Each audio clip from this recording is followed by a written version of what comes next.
Bersorak-soraklah bagi Tuhan, hai seluruh bumi.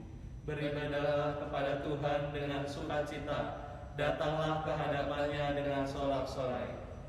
Ketahuilah bahwa Tuhanlah Allah. Dialah yang menjadikan kita dan punya dialah kita umatnya dan kawanan domba gembalaannya.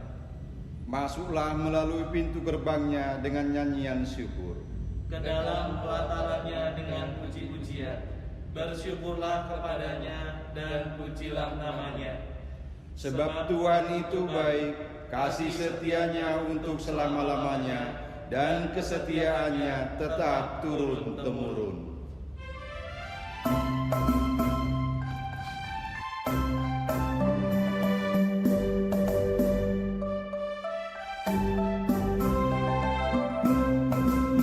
Hai puji namanya terang cahaya, dan puji namanya hai cakrawala. Hai puji namanya semesta alam, mari semuanya menyembah Tuhan. Haleluya, pujilah Tuhan tak henti. Haleluya, karena kasih-Nya tak terberi. Haleluya, pujilah Tuhan tak henti. Haleluya, karena kasih-Nya tak terberi. Hai puji namanya tumbuh-tumbuhan, dan puji namanya jenis bijian. Hai puji namanya buah-buahan, mari semuanya menyembah Tuhan. Haleluya, pujilah Tuhan tak henti. Haleluya, karena kasih-Nya tak terberi. Haleluya, pujilah Tuhan tak henti. Haleluya, karena kasih-Nya tak terberi. Pertolongan kita adalah dalam nama Tuhan yang menjadikan langit dan bumi, yang kasih setianya sampai selama-lamanya. Amin.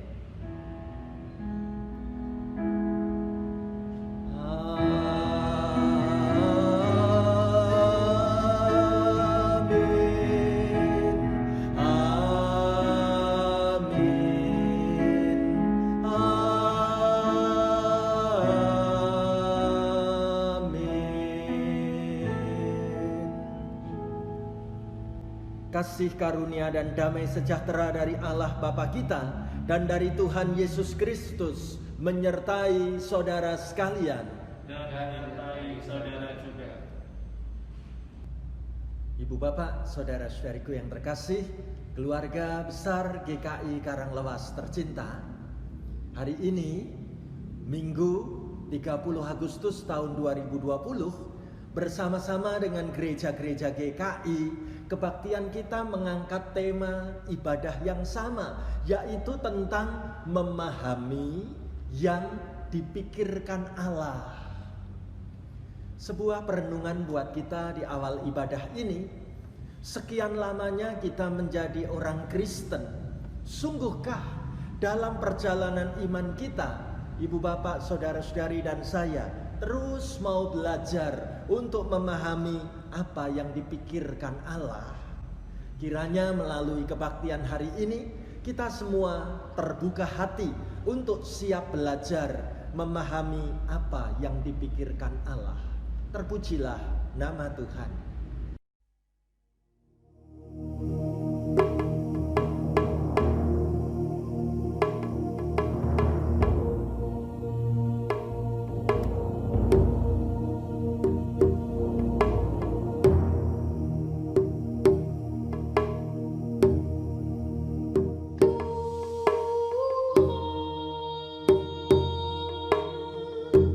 Kami berlumur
Marilah kita berdoa mengakui dosa dan segala kesalahan kita di hadapan Tuhan.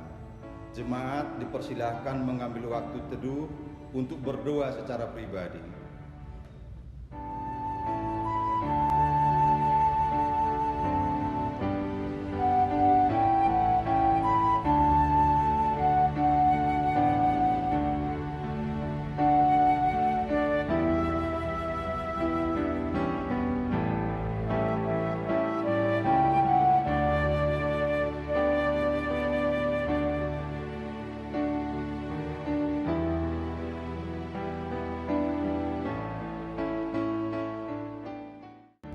Ya Tuhan, ampunilah kami ketika kami seringkali menjadi manusia yang tidak siap ketika badai pergumulan menerpa kami.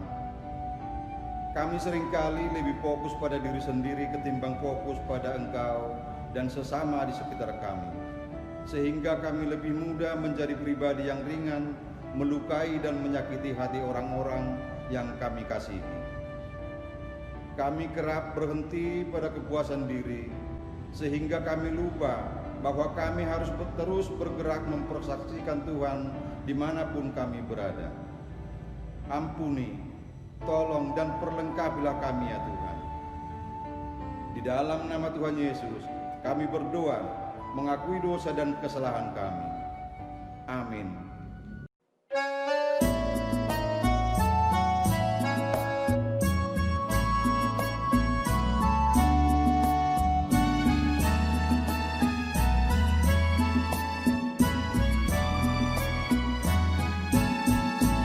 Firman-Mu ku pegang selalu, saat duka, saat senang, jalan hidup yang akan datang, tangan Tuhan yang memegang.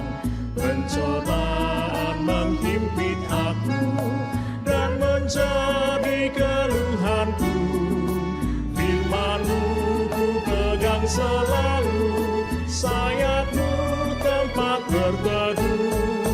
Firman-Mu Tuhan ku pegang selalu, hilanglah keraguanku. Bila hatiku rasa susah, padamu aku berserah. Firman-Mu ku pegang selalu, maka amanlah jiwaku.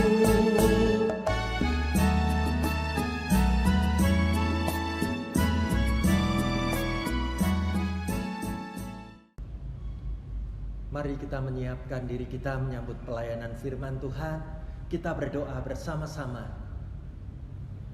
Kami mengucap syukur kepadamu Tuhan, sekalipun kami masing-masing berada di rumah kami, namun pada hari Minggu ini Tuhan memberi kesempatan bagi kami untuk merenungkan sabda firman-Mu, beribadah bersama keluarga yang kami cintai. Oh Tuhan, pakailah hamba-Mu untuk menaburkan benih firman-Mu. Biarlah Roh Kudus-Mu membukakan hati dan pikiran kami menjadi lahan yang subur untuk penaburan benih-benih firman-Mu ini, sehingga kami semua akan mengalami kehidupan iman yang bertumbuh dan berbuah-buah lebat pada waktunya. Berkatilah pelayanan firman Tuhan sebentar lagi. Hamba-Mu siap melayankan sabda-Mu. Biarlah Roh Kudus menyiapkan hati pikiran kami semuanya. Kami mau menyambut dan merindukan sabda firman-Mu di dalam nama Tuhan Yesus, firman Allah yang kekal. Haleluya. Amin. Ibu bapak, saudara-saudari yang terkasih, mari kita membaca firman Tuhan yang saat ini dipilihkan dari bacaan Alkitab Injil Matius pasal 16 ayat 21 sampai dengan ayat 24. Mari kita mengikuti pembacaan firman Tuhan ini. Demikian. Sejak waktu itu Yesus mulai menyatakan kepada murid-muridnya bahwa ia harus pergi ke Yerusalem dan menanggung banyak penderitaan dari pihak tua-tua, imam-imam kepala, dan ahli-ahli Taurat, lalu dibunuh dan dibangkitkan pada hari ketiga. Tetapi Petrus menarik Yesus ke samping dan menegur dia, katanya, "Tuhan, kiranya Allah menjauhkan hal itu. Hal itu sekali-kali takkan menimpa engkau." Maka Yesus berpaling dan berkata kepada Petrus, "Enyahlah iblis, engkau suatu batu sandungan bagiku, sebab engkau bukan memikirkan apa yang dipikirkan Allah, melainkan apa yang dipikirkan manusia." Lalu Yesus berkata kepada murid-muridnya, "Setiap orang yang mau mengikut aku, ia harus menyangkal dirinya, memikul salibnya, dan mengikut aku." Amin. Demikianlah firman Tuhan. Berbahagialah mereka yang mendengarkan firman Tuhan dan yang memeliharanya. Haleluya. Haleluya. Haleluya. Haleluya.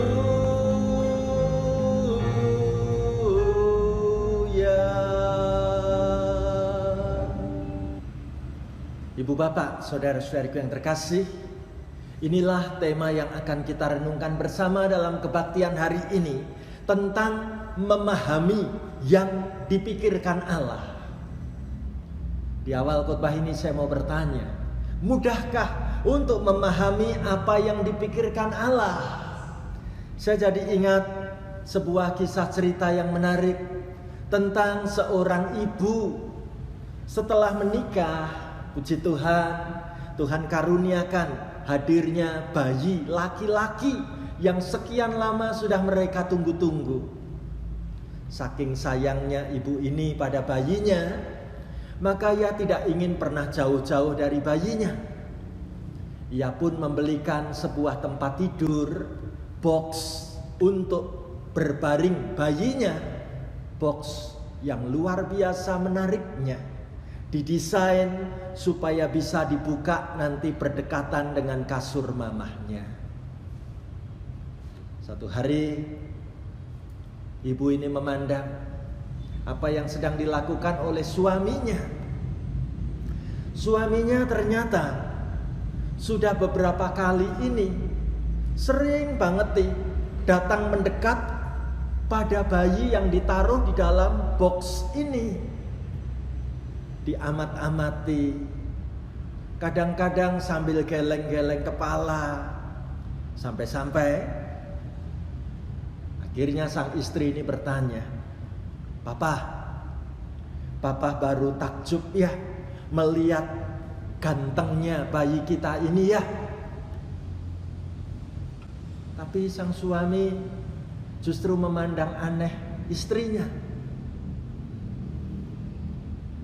Ditanya sekali lagi, "Bener kan Pak?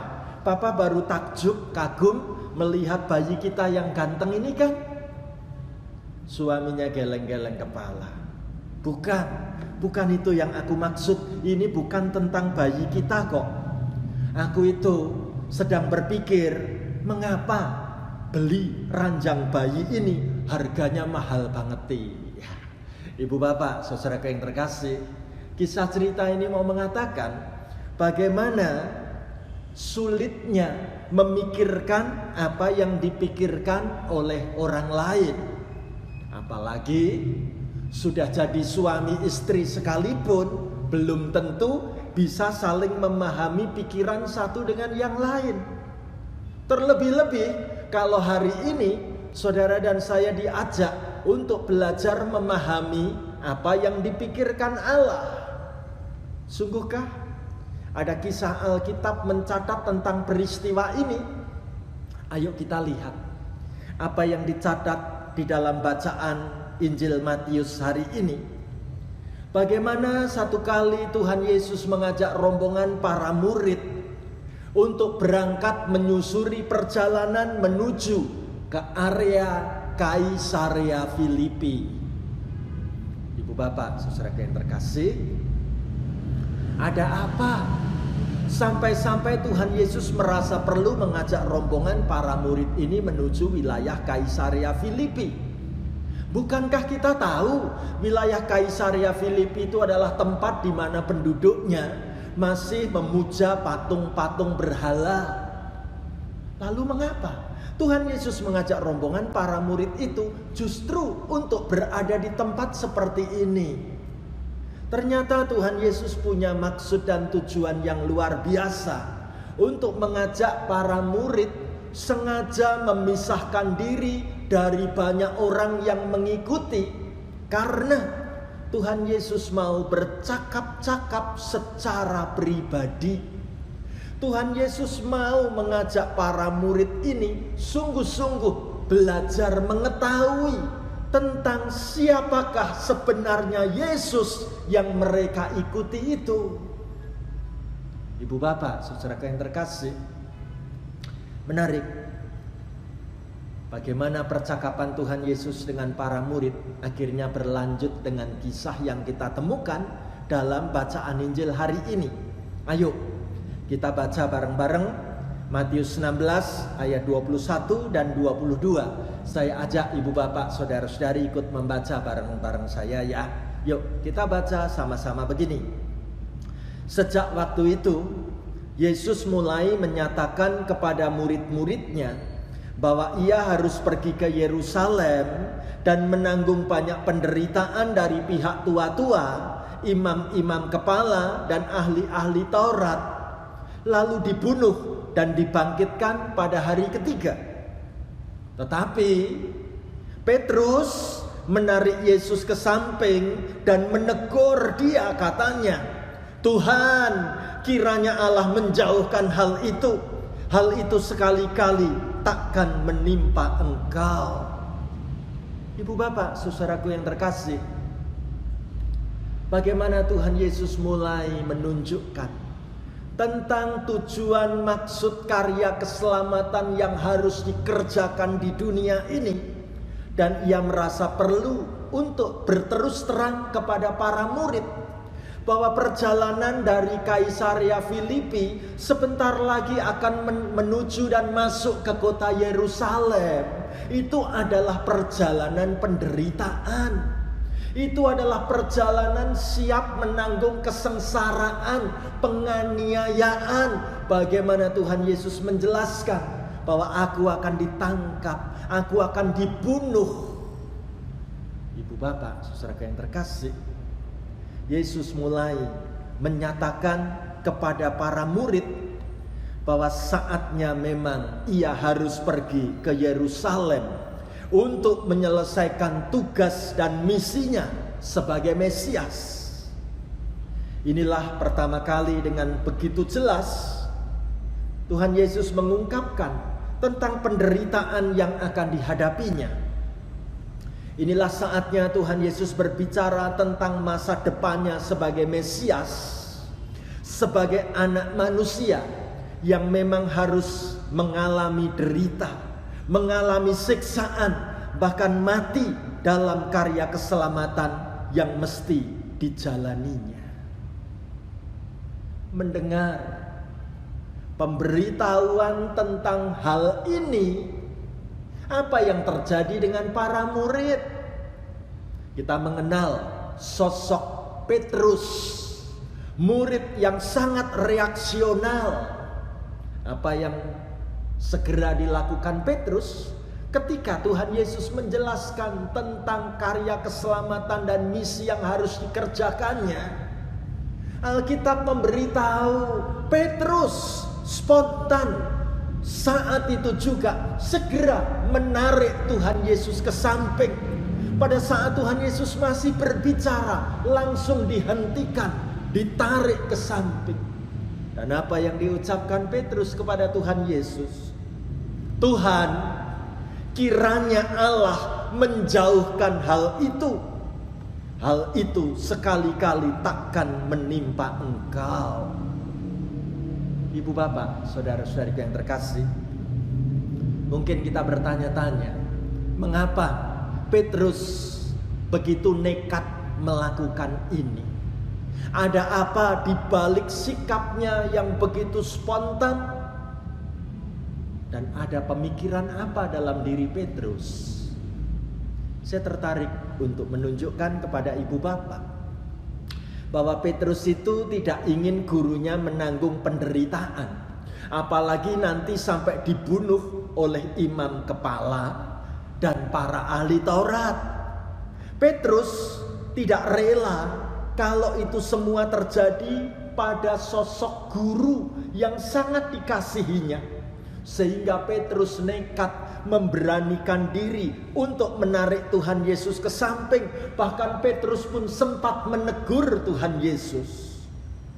Ibu bapak, saudara yang terkasih, sikap Petrus ini justru menjadi batu sandungan bagi Tuhan untuk menyelesaikan tugasnya di dunia ini.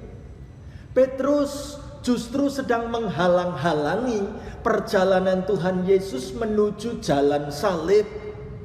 Petrus ditegur Tuhan Yesus karena hanya mengikuti pikiran manusia yang sukanya itu menghindari penderitaan. Mana buktinya kalau Tuhan Yesus menegur Petrus? Ayo kita baca bareng-bareng Matius 16 ayat 23 dan 24. Kita ucapkan sama-sama begini. Maka Yesus berpaling dan berkata kepada Petrus, "Enyahlah iblis, engkau suatu batu sandungan bagiku, sebab engkau bukan memikirkan apa yang dipikirkan Allah, melainkan apa yang dipikirkan manusia." Lalu Yesus berkata kepada murid-muridnya, "Setiap orang yang mau mengikut aku, ia harus menyangkal dirinya, memikul salibnya dan mengikut aku." Lihatlah, Tuhan Yesus merasa perlu mengingatkan, menegur, bahkan memarahi Petrus. Kenapa begitu? Ya, karena Tuhan Yesus merasa perlu dengan keras menegur Petrus saat Petrus punya jalan berpikir mau menghindari penderitaan. Ibu bapak, saudara-saudariku, menghindari penderitaan itu adalah pikiran manusia. Dalam hal ini Tuhan Yesus melihat ini cara berpikir manusia yang sudah mulai dirasuki oleh iblis. Iblis ingin berupaya menggoda, mencari jalan pintas dengan menghindari penderitaan. Padahal, bukankah penderitaan itu menurut pikiran Allah adalah jalan menuju kepada kebangkitan? Petrus adalah contoh yang menunjukkan betapa cerdiknya cara iblis bekerja. Kuasa jahat itu bisa merasuk ke siapa saja, termasuk lewat orang yang paling dekat sekalipun, bukan? Ibu bapak, saudara-saudara yang terkasih, saya teringat bagaimana pada saat Tuhan Yesus di awal karyanya, pernah Tuhan Yesus dibawa oleh iblis untuk dicobai di atas bukit pencobaan. Dan pada bagian akhir peristiwa itu disebut iblis sedang mencari-cari kesempatan untuk kembali datang mencobai Yesus. Jadi kali ini iblis bekerja melalui diri Petrus, murid yang tampaknya begitu mengasihi Yesus, murid yang begitu istimewa dekat dengan Tuhan Yesus. Bahkan kalimat-kalimat Petrus pun bukankah kalimat yang sangat bagus, kalimat yang mau melindungi Yesus guru dan Tuhannya. Tapi Tuhan Yesus melihat ini iblis sedang bekerja dalam diri murid yang aku kasih. Ibu bapak, saudara-saudara yang terkasih, sekarang kita tahu betapa iblis itu sangat cerdik, menggunakan orang yang tepat, bahkan mungkin orang yang terdekat, mencari waktu yang tepat. Ini kesempatan, tidak boleh lolos. Bahkan menemukan topik yang tepat sesuai dengan apa yang sedang aktual dibutuhkan. Bahkan tempatnya pun begitu tepat. Coba ibu bapak, saudara-saudari ingat-ingat kembali bagaimana cara iblis membujuk, memperdaya kehidupan iman kita. Bukankah iblis begitu pintar, begitu lihai, begitu cerdik untuk bisa memperdaya anak-anak Tuhan? Nah, ibu bapak, saudaraku yang terkasih, melihat cara iblis bekerja seperti ini, Tuhan Yesus merasa perlu untuk berbicara kepada semua muridnya. Bicara tentang apa? Tentang 3 pengajaran iman Kristen yang tidak boleh dilupakan. Tentang 3 prinsip kehidupan iman menjadi anak Tuhan yang setia. Apa yang Tuhan Yesus katakan? Mari kita baca bareng-bareng ayat yang ke-24. Kita ucapkan sama-sama begini. Lalu Yesus berkata kepada murid-muridnya, setiap orang yang mau mengikut aku, ia harus menyangkal dirinya, memikul salibnya, dan mengikut aku. Ibu bapak, saudaraku yang terkasih di dalam Tuhan, sekarang kita tahu ada 3 pengajaran iman Kristen yang penting untuk kita sungguh-sungguh pahami bagaimana iman kita ini bisa bertumbuh.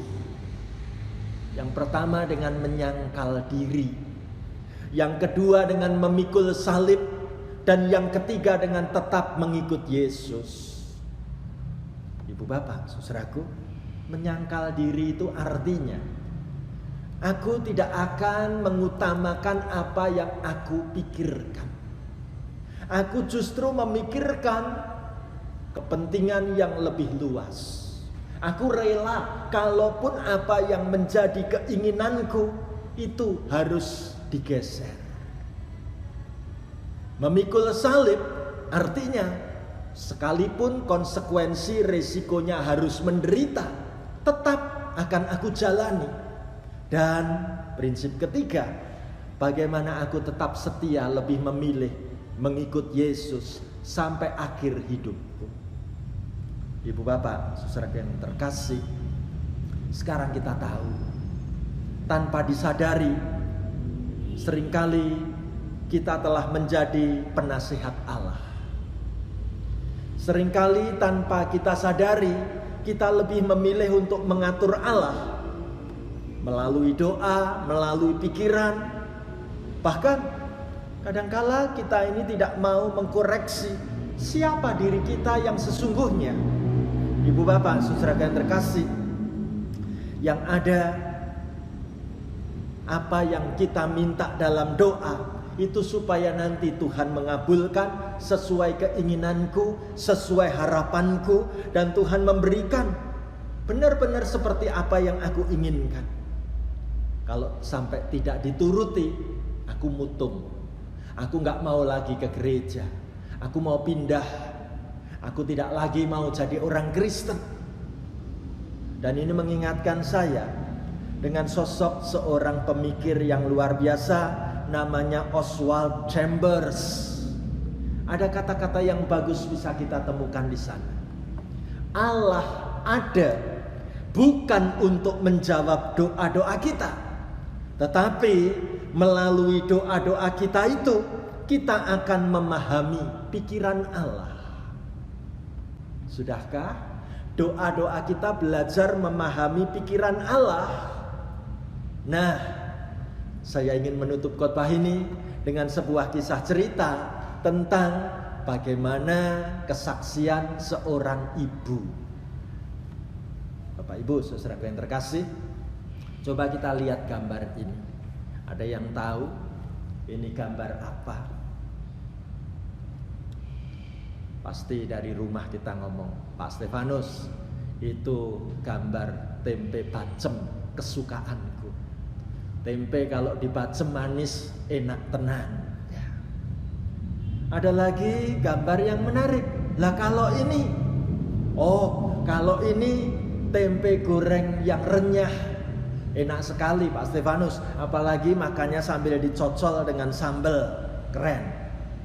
Ibu bapak, saudaraku, bicara tentang tempe, saya ingat kesaksian seorang ibu anak Tuhan yang luar biasa.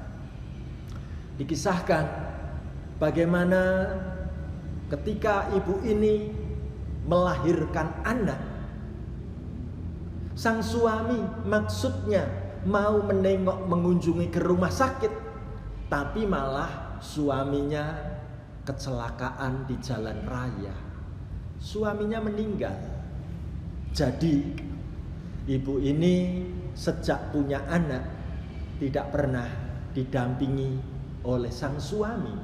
Bahkan anak ini pun tidak pernah melihat siapa papahnya. Ibu bapak, saudaraku, yang menarik, ibu ini dalam kesederhanaannya bercerita, dulu aku menikah dengan pasanganku, aku tuh hidupnya cukup. Tapi sejak suamiku meninggal, apa yang bisa aku lakukan? Sekolahku tidak terlalu tinggi. Aku tidak punya keterampilan yang aneh-aneh. Aku gak mungkin bisa melamar pekerjaan di kantor-kantor. Tapi Tuhan tidak pernah meninggalkan aku. Karena aku ini dari muda. Sebenarnya dulu sebelum menikah, aku biasa berjualan membuat tempe. Ibu bapak, saudara yang terkasih, ibu ini dengan modal seadanya selalu siap untuk membuat tempe. Tepatnya tempe bungkus godong, tempe bungkus daun. Menarik, untuk menghidupi satu-satunya anakku ini, aku berjuang keras. Bagaimana aku sebagai anak Tuhan selalu berdoa minta supaya dalam usaha membuat tempe selalu diberkati Tuhan, karena modalku pas-pasan. Apa yang aku jual hari ini itu cukup untuk makan besok pagi. Jadi dengan kesederhanaan modal yang ia miliki, ibu ini tiap hari pasti membawa dalam doa kepada Tuhan Yesus, supaya usaha dagangan tempe yang aku bikin itu diberkati Tuhan. Karena ada anak yang harus aku besarkan ya Tuhan. Tapi suatu hari ibu ini sangat kaget ketika dia sudah bikin tempe. Saat pagi biasanya dia bangun, siap-siap untuk membawa tempe itu nanti dijual ke pasar. Hatinya kok rasanya gak nyaman. Dia kepingin lihat dulu bagaimana dengan tempe yang sudah aku siapkan untuk dijual hari ini. Betapa kaget waktu tempe itu dibuka. Lah kok ternyata tempe buatanku itu masih mondol, belum jadi. Lalu bagaimana aku dan anakku bisa hidup buat besok kalau dagangan tempe ini masih mondol? Tempe ini belum siap dijual, Tuhan. Sebagai seorang anak Tuhan, ibu ini percaya ada mujizat. Dia bawa dalam doa sepenuh hati, bahkan dia mulai menyanyi, Yesus Tuhan, dengar doaku. tempe itu dibuka yang satu lagi. Harapannya begitu nyanyi dan doa, kepengennya itu sudah bisa mujizat terjadi, jadi tempe yang siap dijual. Tapi kenyataannya waktu buka tempe itu ternyata tempenya masih mondol.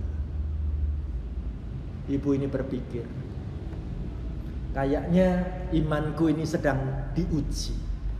Aku harus siap-siap mandi dulu sebelum ke pasar. Baiklah, aku di kamar mandi. Aku akan mencoba menyanyi sambil terus berdoa di kamar mandi. Siapa tahu nanti rampung mandi, ada mujizat terjadi. Saat mandi, di kamar mandi terdengar lagu, dalam nama Yesus, dalam nama Yesus ada kemenangan. Semangatnya berapi-api luar biasa.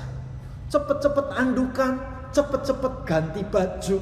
Harapanku, aku nanti buka tempe yang kedua.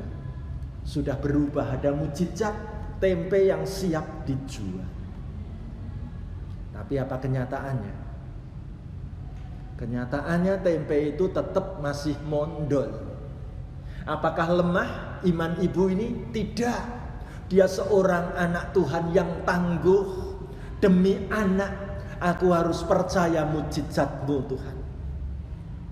Maka tempe-tempe yang masih mondol itu sekalipun segera ditaruh dalam wadah, siap untuk dibawa menuju ke pasar.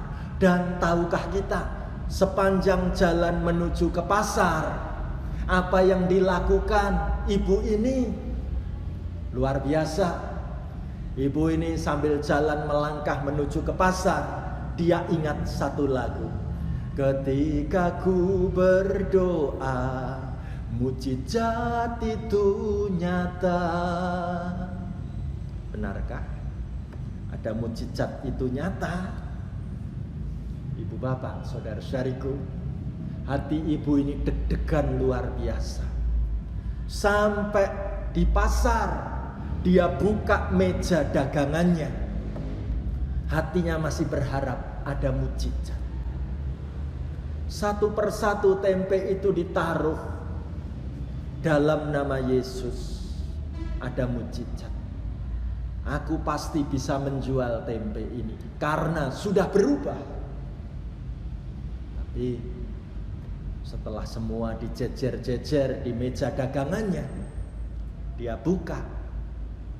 Aduh,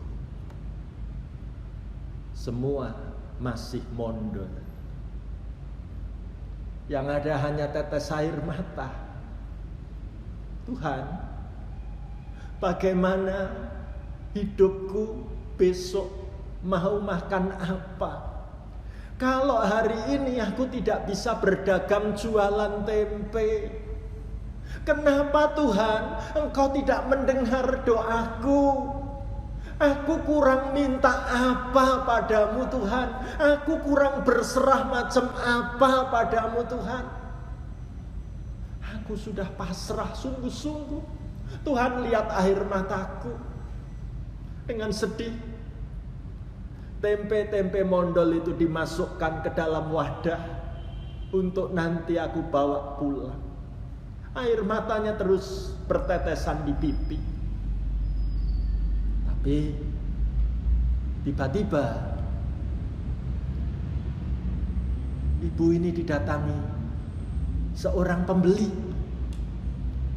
Pembeli ini ngomong dan berkata-kata sangat aneh terdengar. Maaf Bu, aku mau tanya, di pasar ini ada yang jual tempe mondol enggak ya Bu? Ibu ini kaget. Hah? Boleh saya tanya, kenapa kok ibu mencari tempe mondol? Apa tujuannya beli tempe mondol? Iya, aku sudah keliling-keliling ke dalam pasar ini, cari-cari tempe mondol enggak ketemu. Iya, tolong ibu jawab dulu pertanyaan saya. Kenapa ibu cari tempe mondol? Lalu ibu ini menjelaskan, gini loh Bu, Aku punya anak perempuan, itu baru hamil, nyidam tempe khas kota ini. Nah, tapi sayang, anakku tuh tinggalnya di luar kota. Jadi tempe ini nanti harus dipaketkan, butuh waktu sekitar 1,5 hari baru bisa diterima. Nah, kalau aku beli tempe yang udah jadi, sampai sana kan udah busuk. Jadi aku mau tempe yang belum jadi. Udah ibu jangan banyak bertanya-tanya padaku. Aku harus buru-buru cari tempe mondol. Ibu punya tempe mondol enggak? Wah, hati ibu ini deg-degan. Tuhan, aku tadi doa sudah lebih dari 4-5 kali loh ya. Ini sekarang sudah terjadi mujizat belum ya? Bu, tunggu sebentar ya bu. Aku punya tempe, tapi aku lihat dulu. Ini tempenya masih mondol atau enggak? Satu persatu dibuka. Ternyata tempe itu masih mondol semua. Langsung ibu pembeli ini mengatakan apa? Bu, tempe mondol semua ini aku yang beli. Semua aku bayar. Berapa harganya? Ibu ini menerima uang tadi dengan air mata bertetes, rasa haru. Seumur-umur aku jualan tempe, belum pernah segasik ini pulang. Belum pernah aku pulang langsung bawa duit sebegini. Jualan hanya butuh waktu beberapa menit. Tuhan sanggup memelihara aku dan memelihara anakku. Ampuni aku Tuhan, kalau aku suka memaksa Tuhan mengikuti mauku. Ampuni aku Tuhan, kalau aku suka memaksakan kehendak diriku. Ibu bapak, saudara-saudaraku yang terkasih, ada sebuah lagu yang mau mengajak saudara dan saya belajar untuk mengerti pikiran Allah. Lagu ini mungkin terasa baru bagi beberapa orang, tapi ayo kita belajar nyanyikan sama-sama. Kita mengenal lagu ini, lagu yang sangat memberkati kehidupan kita. Demikian.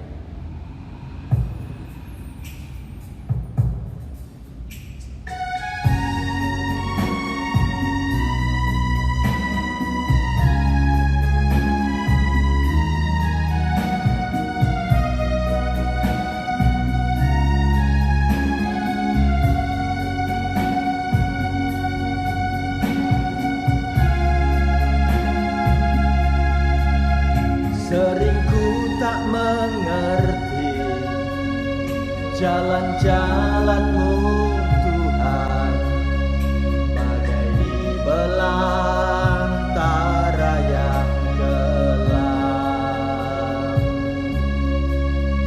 Tanpa seribu tanya, namun tetap percaya, jejak-Mu Tuhan sungguh sempurna.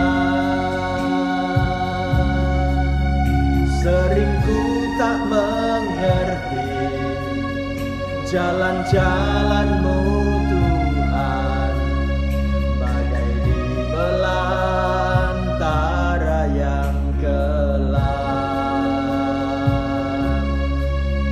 Tanpa seribu tanya, namun tetap percaya, jejak-Mu Tuhan sungguh sempurna. Ajarku memahami semua yang Kau ingini, agar hidupku puaskan hati-Mu.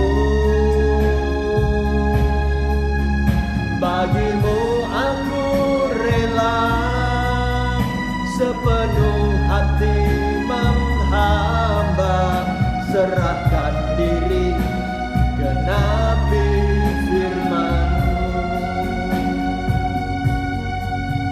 Ajarku memahami semua yang Kau ingini, agar hidupku puaskan hati-Mu.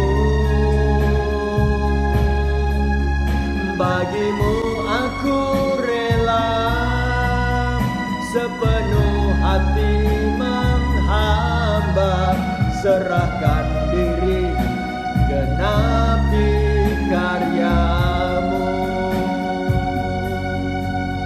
Serahkan diri, genapi karyamu.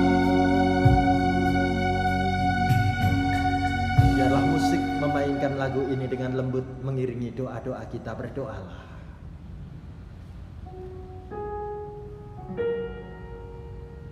Bersyukurlah kalau hari ini Tuhan sedang menaruhkan firman-Nya di dalam hati dan hidupmu.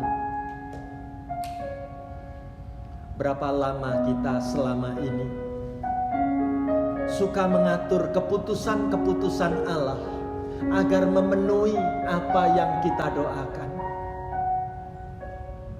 Berapa sering kita lebih mendikte Allah untuk mengabulkan apa yang kita minta dalam doa. Mintalah ampun kalau selama ini hidup kita suka mengatur Allah agar mengikuti pikiran kita. Hari ini Tuhan mau mengubah keadaan kita menjadi baru. Taruh tanganmu di dadamu, letakkan tanganmu di dadamu.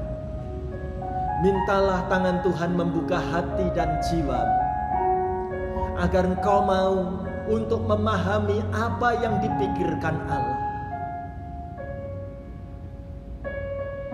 Biarlah kita boleh membawa dalam doa untuk keluarga dan orang-orang yang kita cintai.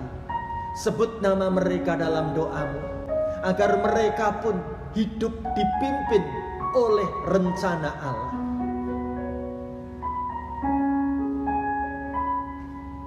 Mulai hari ini kita siap sungguh-sungguh untuk menyangkal diri, memikul salib dan mengikut Tuhan Yesus. Biarlah ini terjadi dalam hidup kita semua. Terima kasih Tuhan Yesus. Kami boleh doa bersama. Kami serahkan semua anak-Mu yang mengikuti siaran ini. Sungguh dibentuk imannya dengan kuasa firman-Mu. Di dalam nama Tuhan Yesus, kami siap mengikuti pikiran-pikiran Allah yang terbaik. Terjadilah pada diri kami semuanya. Haleluya. Amin.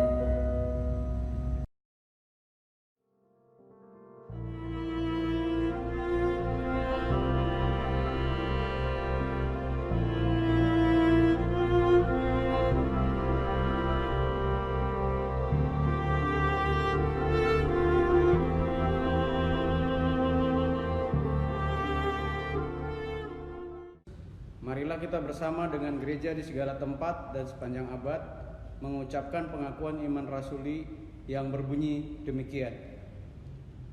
Aku percaya kepada Allah, Bapa yang Maha Kuasa, Khalik langit dan bumi, dan kepada Yesus Kristus, Anaknya yang tunggal, Tuhan kita, yang dikandung dari Roh Kudus, lahir dari anak darah Maria, yang menderita sengsara di bawah pemerintahan Pontius Pilatus, disalibkan, mati dan dikuburkan, turun dalam kerajaan maut, pada hari yang ketiga bangkit pula dari antara orang mati, naik ke sorga, duduk di sebelah kanan Allah, Bapa yang Maha Kuasa, dan dari sana Ia akan datang untuk menghakimi orang yang hidup dan yang mati.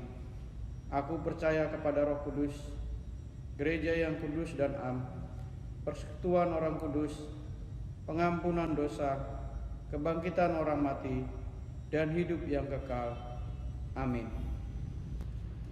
Bapak, Ibu, saudara-saudari, jemaat yang dikasihi Tuhan, kini tibalah saatnya kita mempersiapkan persembahan ucapan syukur kita. Dengan penuh syukur, marilah kita memberikan persembahan kepada Tuhan, Sang Pemilik kehidupan. Dengan mengingat 1 Tawari 16 ayat ke-29, berilah kepada Tuhan kemuliaan namanya, bawalah persembahan dan masuklah menghadap Dia. Sujudlah menyembah kepada Tuhan dengan berhiaskan kekudusan. Persembahan dapat diberikan melalui dua cara. Yang pertama, Bapak Ibu, saudara-saudari dapat memasukkan persembahan yang telah dipersiapkan ke dalam amplop persembahan yang sudah dibagikan. Dan yang kedua, Bapak Ibu, saudara-saudari jemaat Tuhan dapat memberikan persembahan melalui transfer rekening GKI Karanglewas lewat Bank Maspion, nomor rekening 303 600 9291.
Marilah jemaat Tuhan, kita naikkan doa persembahan kita. Mari kita bersatu dalam doa. Ya Allah Bapa yang bertata dalam kerajaan surga, puji dan syukur dan terima kasih kami ucapkan padamu Tuhan, karena Engkau memberkati aktivitas kami semenjang seminggu yang lalu hingga hari ini, dan kami boleh beribadah dalam ibadah online di rumah kami masing-masing dengan penuh ucapan syukur Tuhan. Dan pada pagi hari ini kami membawa persembahan ucapan syukur kami kepada Engkau Tuhan. Kiranya Engkau sucikan, kuduskan, dan Engkau berkati agar berguna untuk memuliakan dan memperlebar kerajaan-Mu di GKI Karanglewas Tuhan. Kami mengucapkan ucapan syukur ini, kiranya Engkau mendengar dan mengabulkan doa yang jauh sempurna ini ya Allah. Dalam nama Tuhan kami Yesus Kristus kami berdoa. Haleluya. Amin.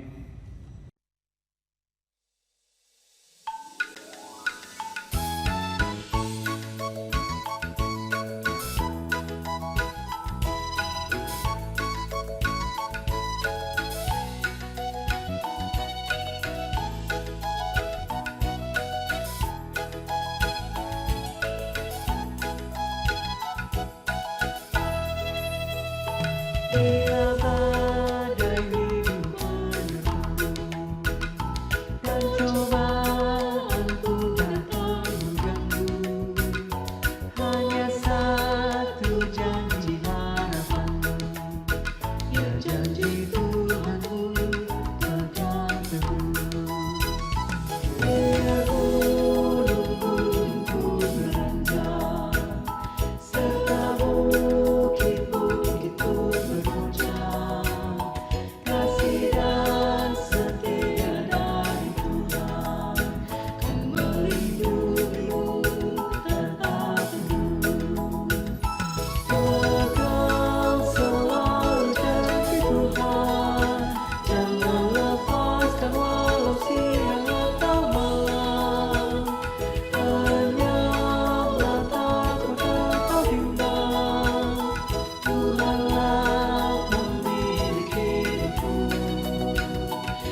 Marilah kita menerima pengutusan dan berkat dari Tuhan. Mari kita menjalani hari-hari hidup di depan dengan penuh iman bersama dengan Tuhan. Percayalah, kita akan dimampukan untuk menghadapi apapun dan siapapun di dalam kedekatan kita dalam doa kepada Tuhan. Yakinlah, ada jawaban Tuhan di setiap jeritan doa kita untuk melanjutkan tugas, melayani Tuhan, dan menjadi berkat bagi sesama. Sekarang terimalah berkat Tuhan. Tuhan memberkati engkau dan melindungi engkau. Tuhan menyinari engkau dengan wajah-Nya dan memberi engkau kasih karunia. Tuhan menghadapkan wajah-Nya kepadamu dan memberi engkau damai sejahtera. Haleluya. Amin.